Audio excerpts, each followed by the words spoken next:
update. Fiancé 35 male compared my 28 female antidepressants to cocaine and wants me off them. Original story. I have the loveliest, most charming, and attentive fiancé. We had a whirlwind romance for 9 months, in which he proposed over quarantine. He is everything I wanted a partner, and I love him deeply. But the last 3 months were rough for me. I had a car accident, started a small business, and had a family member pass away. My fiancé and I weren't getting along because I was stressed, crying and had to enter serious therapy to deal with the effects of the accident. I was unhealthily dependent on my fiancé and would call him nightly just sobbing my eyes out. I started taking a low-dose antidepressant. Finally, I'm not fixated on the accident. I'm happy and go lucky. I'm back swimming again, my favorite activity, calling friends, and my business is doing well. I admit to have less time for my fiancé. I'm much less needy. Sometimes I can't get to my phone in time and miss his calls, when before I couldn't leave my room and needed to be connected 24/7. My fiancé sat me down and expressed his concerns. He told me he loves me but has noticed a change in personality. He said he spoke with a few doctors and antidepressants can even be compared to coke, and that I could be doing lasting damage to myself. He said, I can support you through all the pain and the messiness. I love you and I want you in my life forever. He said I should call my doctor and request to come off. I kind of balked, and he didn't take it well. He requested that I at least respond to his messages in a reasonable time, that he knows me well, that this new personality isn't the real me and I'm moving too much. I'm kind of concerned with other behavior from my fiancé. He wants me to wear baggier clothes to the gym and wants to be involved in every decision I make. When it comes to meeting new clients, he wants to know who they are. Otherwise, he says it seems shady. I have a possible contract that would take me out of town, but he expressed concern, telling me I need to stay close to family. I love him, but every conversation turns into him telling me that I have to work harder so he can trust me. Besides counseling, what else can I do? Now for the top advice before reading the update. Do not come off medication. Do not give him access to your medication because he will tamper with it. I'm not joking. He is lying about speaking to a few psychiatrists and antidepressants being like coke. He wants you off them so that you are dependent on him again. This man wants to control you. That's what he's interested in. Why wouldn't he be happy that you're doing so well? Your whirlwind romance started with love bombing, but now he's panicking because you're happy and less dependent on him. Keep an eye on your medication at all times. He does not love you. He wants to control over you. I was a sobbing mess off of my medication. It wasn't stable. He's been testing me lately and I'm not as reactive. I just don't understand why someone would want that. It doesn't make for a healthy relationship. It doesn't make for a healthy relationship. He doesn't want a healthy relationship. He started with love bombing and now it's on to control. This is also textbook mistreatment early warning signs. You might as well be writing a horror movie script. Red flags of coercive control here. He likes you dependent on him. I'm positive he did not find a few doctors who said antidepressants are like coke and can lead to brain damage. The statement would be laughable if he wasn't so obviously trying to control you. Lovely, charming, and attentive is how these types usually start out. It's called love bombing. Start being strong and independent, refusing to play his games, and see how long that lasts. Though proceed carefully because I've seen this turn ugly. There's actually a name for that tactic that some partners like this use to control the other partner's mental health, including their mental health medication. It's called mental health coercion. The National DV Hotline did a national survey on it a couple years ago, and many callers reported various forms of it. Partners hiding their medications, demanding they not use medication, impeding their access to therapy, gaslighting them, telling them they deserve to be mistreated because they had depression or anxiety, etc. Substance use coercion is similar. It is also a type of domestic mistreatment. Are you serious? I'm at a loss for words. My fiancé isn't at that point that he's hiding medication, but he told me he is extremely concerned and would advise me even if he was just my friend. He believes I need to face my problems and that he can help me work through them, as if he could be my coach. It's a very weird situation where he likes me being his little project. But the truth is, I'm doing a lot better. I have healed and grown. I guess it is a way to be controlling. Now for the first update. Many of you commented, advising me that this was an emotionally abusive relationship. I admit I am naive, I didn't want to believe that was the truth. I spent some time with my fiancé on the weekend, and he continued with his pep talk about the antidepressants. He said I should taper them off to 5 milligrams and gave me a timeline for doing it. I had only been agreeing with him so we didn't have to argue, but secretly I continued with them on my own. After this weekend, we had a wonderful time. He tells me he has hope for our future, that he supports me going through the pain, etc., etc. On Monday, we were talking and I brought up a pretty big issue in our relationship. I won't go into specifics. He's at fault though. That isn't solved. My fiancé went ballistic. For the first time, he screamed at the top of his lungs with his face distorted and spit flying everywhere. He told me I didn't have a brain big enough to change, and that all I do is sit there and smile with my freaking medication, and that I'm a pitiful, almost 30-year-old woman who is pathetic, and if I want to see real trauma, he could show me. He said, "You're an evil person who is deliberately hurting the only person who loves you, and how dare you bring up these issues when you know I'm stressed." Because I was stoic, he became even more enraged, until I had to pretend to cry. Yes, I had to pretend to cry because that's the only way he would calm down. I do feel guilty because he's stressed. He said, "If you believe I've overreacted, delete me. But if you want to listen with your heart and put everything on the line and be a ride or die team, I'll come to your place tomorrow." Suddenly he told me, "Something has come up, let's talk in a week." And he has completely disappeared / gone offline. Because he was screaming at me in front of family members, I think he may be committed to a psych ward? I don't know. I finally found the courage to just block him completely. It hurts like hell, but it's the only way. Now for more comments before the final update months later. Holy cow.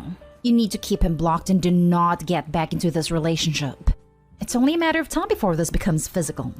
I doubt that alone would get him committed to a psych ward. It's more likely he's on a bender or something. Him threatening Opie with showing her real trauma means that time was sooner rather than later. Opie, just know that the only person in your life that has a say in your medication is your doctor / medical professional.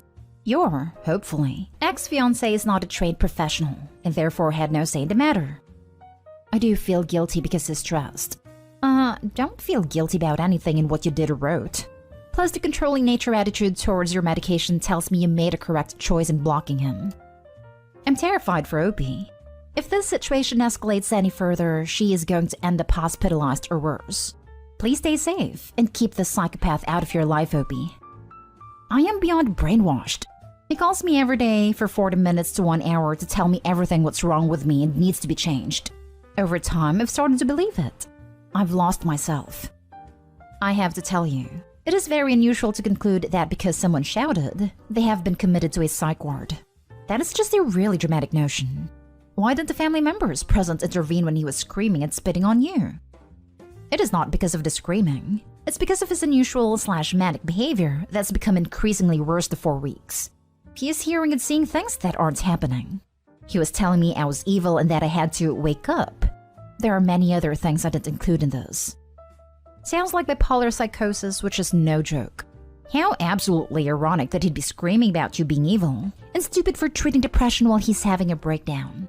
You deserve to be in a healthy relationship with someone empathetic. Is not it? Let me tell you, it is absolute hell. Now for the second update months later. I wanted to take the time to thank all of the lovely commenters. It was hard to hear and understand at the time, but you really helped me see how messed up that situation was. Thank you for all the resources, which I had to read over and over in order to try to understand. My ex-fiancé and I are no longer together, and we have zero contact. We had a terrible breakup, in which he threatened to traumatize me. I spiraled into a pretty bad depression, and continued with serious therapy. I took a 2-month trip abroad and entered a healing retreat that was out of cell service. I basically spent 7 weeks crying, vomiting, and healing in the jungle. The good news is that my anxiety has lessened, to the point that I no longer take any kind of medication. I lost 20 pounds. I bought a new apartment, started a new job, and, slowly, started dating someone new. I made a lot of new friends, and I'm actually allowed to see them now. My new guy is about 100 times better, and has never tried to control me in any way. I have bumped into my ex-fiancé 4 times, and honestly, I kind of recoil at the sight of him. I have no idea how he was able to control my life so much at one point. That was a really dark place. It will take me a long time before I love anyone again, but that's okay. I'm giving myself a lot of time and space. Things aren't perfect and I'm still processing, but things turned out much better than I hoped for. So thanks again. Sometimes the best medication is removing toxic people from your life. I'm so glad you got out of that situation. Remember that your mental and physical health are always priority number one, and I hope you have a good recovery in life. Thank goodness. I remember how scared I was reading your original post. Happy you've pulled yourself out of this. Thank you for the kind words. The thread validated me so much, and I am in a much better place. Now for the last story. Update. Boyfriend 28 wants me, 26 female, to turn down huge promotion. Original story. My boyfriend and I have been together about 18 months and moved in a month ago. Everything in our relationship is great, and we have discussed getting engaged in about 2 years. We both want to wait that long. I haven't been thrilled at my company lately, but I just got a promotion offered to be unexpectedly. It would be about a 35% raise and better job title, but it would involve regular traveling, at least a few days a week. This would be great for my career, but my boyfriend does not want me to take it. He says he's done a long-distance relationship before, and it sucked, and he has no interest in doing that again. This would be long distance, but about half the time I would be gone. He didn't go as far as to say he'd break up with me, but he said something to the effect of, "I love you, but I wouldn't stay in a situation that made me less happy." I am pretty stunned. I don't really know how to react to all this. He's never been anything but supportive of me in the past, and we've never even had a fight. He wants me to look for jobs elsewhere that don't require traveling. It would be hard to get one that would pay this much with a job title being offered at my age. I'm not sure how I feel about all this. The promotion would bring me from a little over 80,000 to 105,000. He makes 110,000. He thinks I could get similar/same pay at a different company without constant travel. He also thinks it'd be unfair to put all the pet care on him. Now for the top advice before reading the update. I am pretty stunned and don't really know how to react to all this. He's never been anything but supportive of me in the past, and we've never even had a fight. He shared a boundary. He communicated it in a very healthy way. The positive here is your partner has made his expectations clear and classified his needs. What you decide to do now is your decision. The appropriate response is to respect his boundary by not pleading or guilt-tripping him into being okay with you taking the promotion. I'm glad to see all the top comments are just dump his butt. He expressed his feelings and thoughts based on past experiences in a reasonable way. And while he didn't use breakup as threat to get what he wants, he's not a doormat and didn't promise he could stick around. All couched in concern for his girlfriend. First question. When a company that you're not happy working at offers you a promotion with a better pay and title, should you accept it? Second, I think your boyfriend has a clear expectation/boundary.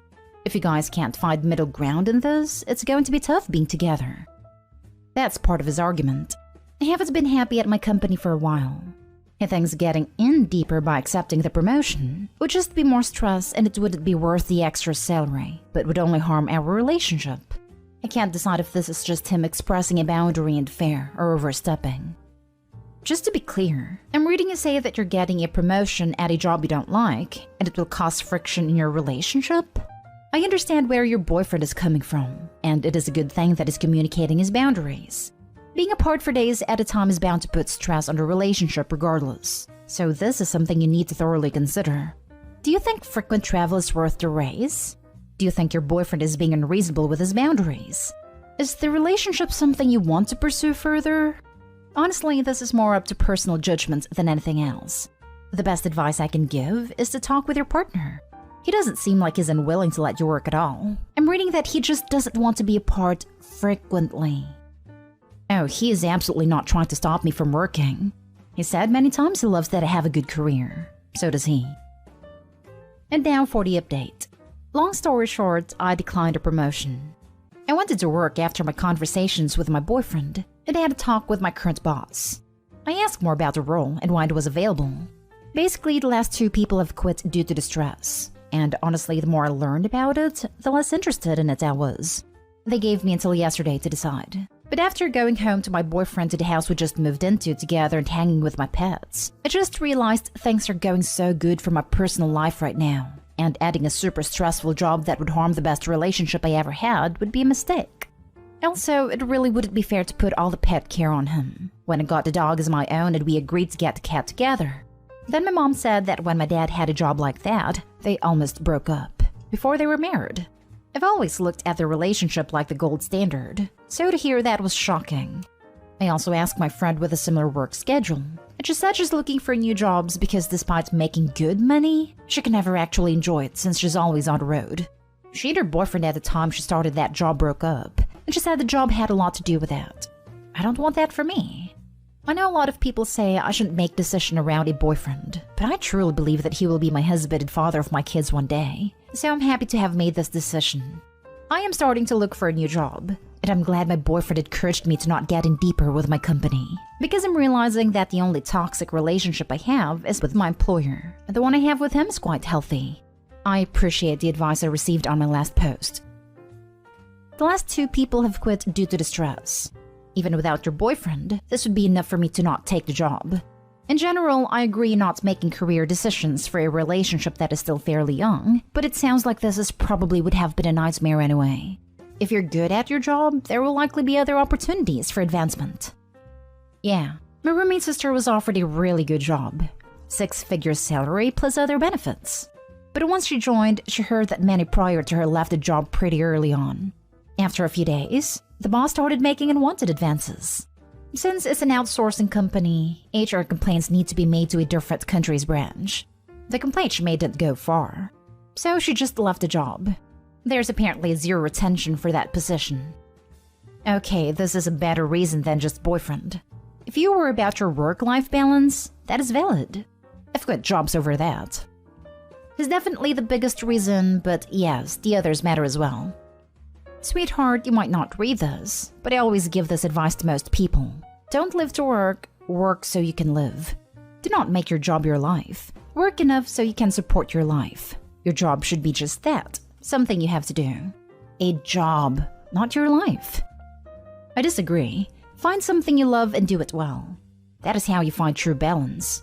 Living your career as a separate part of yourself when you spend so much of your day and week devoted to it is a recipe to never have balance. Most people don't love to work. If you do, congrats. But most people do what they can to not live a crappy life. Sacrificing money for happiness is a very hard choice, but usually the right choice.